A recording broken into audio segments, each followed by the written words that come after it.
آج بھی ہاؤس نہیں چل پایا؟ دیکھیے میں نے کل بھی یہ بات کہی ہے.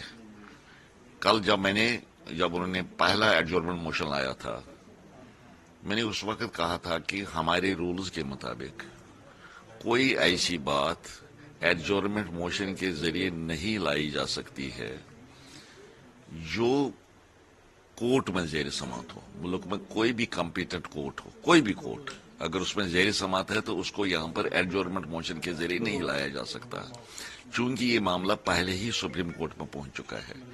اس لیے ہم ایڈجورنمنٹ موشن اس سلسلے میں ایڈمٹ نہیں کر سکتے. میں نے کل کہا تھا. آج انہیں پھر ایڈجورنمنٹ موشن لایا.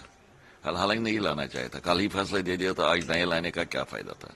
آج میں نے کہا کہ ایک تو جو میں نے کل رولنگ دی، آئی اسٹینڈ بائی دیٹ، میں اس پر قائم ہوں. رول 58 سب رول 7. مگر ایک اور سب رول ہے، سب رول 9، جس میں لکھا ہے کہ آپ کوئی بھی معاملہ نہیں لا سکتے ہاؤس میں اگر وہ سرکار کے ڈومین میں نہیں آتا ہے. Which is not primarily the concern of the government. اگر سرکار کے ڈومین میں وہ بات نہیں ہے، ان کے اختیارات میں بات نہیں ہے، آپ ایڈجورنمنٹ موشن کے ذریعے نہیں لا سکتے ہیں. آپ مجھے بتائیے وقف امینڈمنٹ ایکٹ جو ہے، اس کو امینڈ کرنا یہاں سرکار کے ڈومین میں کہاں ہے، ان کے اختیار میں کہاں ہے؟ تو آپ ایڈجورنمنٹ موشن کیسے لا سکتے ہیں؟ اس لیے میں نے کلیئر کر دیا کہ یہ پاسبل نہیں ہے. میں نے رولنگ دے دی ہے اور وہ فائنل ہے، میں نے یہی کہا. سر اس کے علاوہ ایک نو کانفیڈنس موشن جو شہزاد لوگوں اور کچھ ایم ایل ایز نے لایا ہے آپ کے لیے فار اسپیکر، اس کا کیا اس میں جو قواعد کے تحت کارروائی کرنی ہوگی ہم وہ کارروائی کریں گے.